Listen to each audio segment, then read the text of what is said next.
السلام علیکم دوستوں، کیسے ہیں آپ؟ امید ہے کہ آپ سب بخیر و عافیت سے ہوں گے۔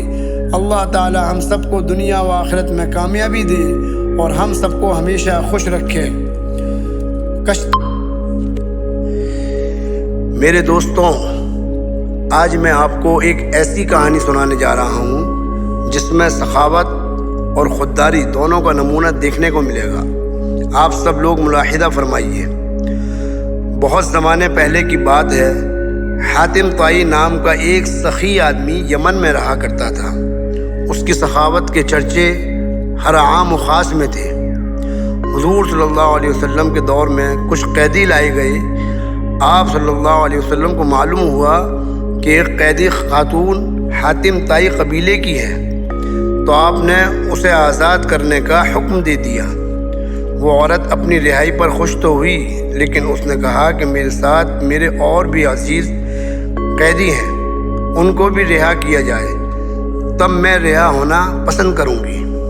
آپ صلی اللہ علیہ وسلم نے ان سب کو رہا کر دیا۔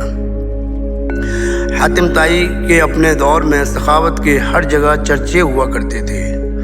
وہ اپنے مہمان کی مہمان نوازی میں کوئی کسر نہیں چھوڑتے تھے۔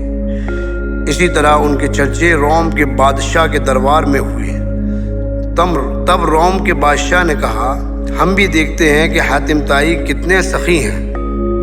سنا ہے ان کے پاس ایک گھوڑا ہے جو بہت قیمتی ہے، اور وہ اس گھوڑے سے بہت پیار کرتے ہیں۔ ان سے وہ گھوڑا ہمارے لیے مانگ کر لاؤ، دیکھتے ہیں ان کی سخاوت۔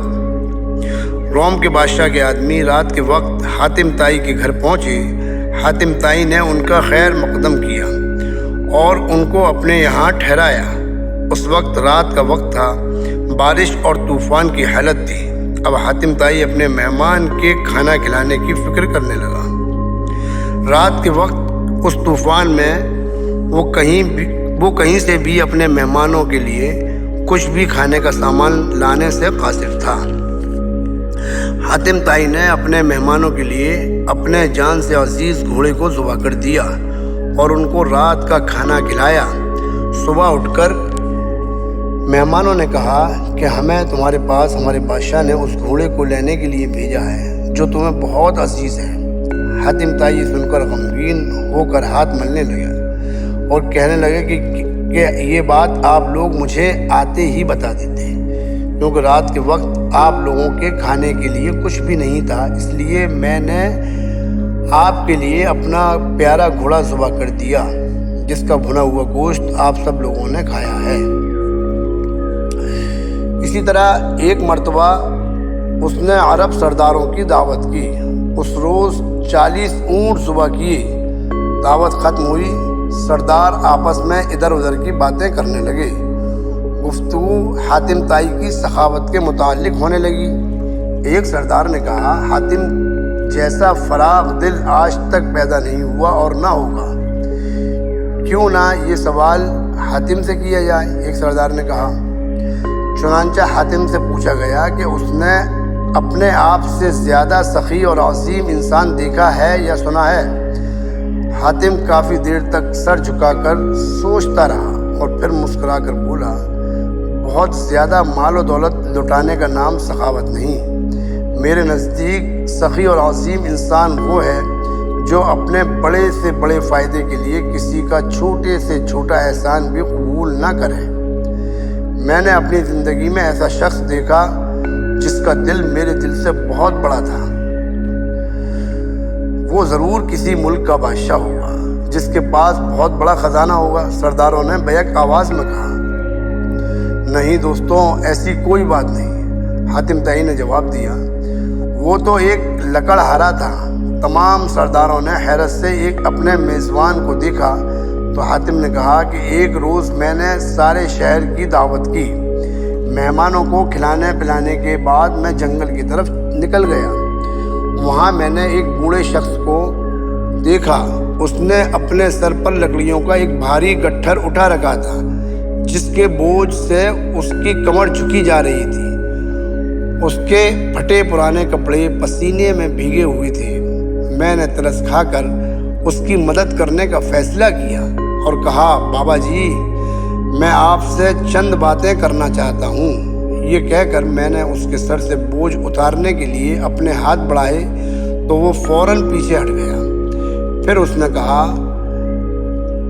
اپنا بوجھ زمین پر رکھا اور کہنے لگا، انسان کو اپنا بوجھ خود سنبھالنا چاہیے۔ لوگوں کے کاندھوں پہ سوار ہو کر تو صرف قبر کی طرف جایا جاتا ہے، مگر بابا جی آپ اس عمر میں اتنی محنت کیوں کر رہے ہیں؟ تو پھر مجھے کیا کرنا چاہیے؟ اس غیرت مند لکڑہارے نے مسکراتے ہوئے پوچھا۔ آپ کے شہر میں حاتم تائی رہتا ہے، وہ سینکڑوں انسانوں کو ہر روز کھانا کھلاتا ہے، آپ اس کے دروازے پر کیوں نہیں جاتے؟ یہ سن کر لکڑہارے نے گھور کر مجھے دیکھا اور بڑی بے نیازی سے کہا، حاتم کے 2 ہاتھ ہیں، خدا نے مجھے بھی 2 ہاتھ عطا فرمائے ہیں۔ کتنے شرم کی بات ہے کہ میں اس کی کمائی ہوئی روٹی کھاؤں۔ کسی کا احسان اٹھانے سے بہتر ہے کہ میں بے جان لکڑیوں کا گٹھا سر پر اٹھا لوں۔ سب سردار حیران ہو کر حاتم کو دیکھنے لگے تو حاتم نے کہا کہ وہ غریب انسان مجھ سے بڑے دل کا مالک تھا۔ پیارے بچوں اور میرے بھائیوں، دوسروں پر انحصار کرنے کی بجائے اپنے ہاتھ سے رزق کمانا باعث عزت اور فخر ہے۔ اس کہانی میں سخاوت اور خودداری یعنی حاتم تائی کی سخاوت سے ہمیں یہ سبق ملا کہ اللہ نے جو کچھ ہمیں دیا ہے اس کو دوسروں کی بھلائی کے لیے بھی صرف کریں۔ دوسرے وہ بوڑھا لکڑہارا جس میں کام کرنے کی طاقت بھی نہیں، تب بھی خود انحصاری یعنی سیلف ڈیپینڈنٹ اونچے درجے کی تھی، اور اسی وجہ سے ان میں خودداری تھی۔ آپ سب کو ہمارا یہ ویڈیو پسند آیا ہو تو لائک کریں، اپنے دوستوں کو شیئر کریں، اور ہماری حوصلہ افزائی کے لیے ہمارے چینل کو سبسکرائب کریں۔ اور آپ کو ہماری یہ ویڈیو کیسی لگی کمنٹس میں بتائیں۔ وقت والسلام، السلام علیکم، اللہ حافظ۔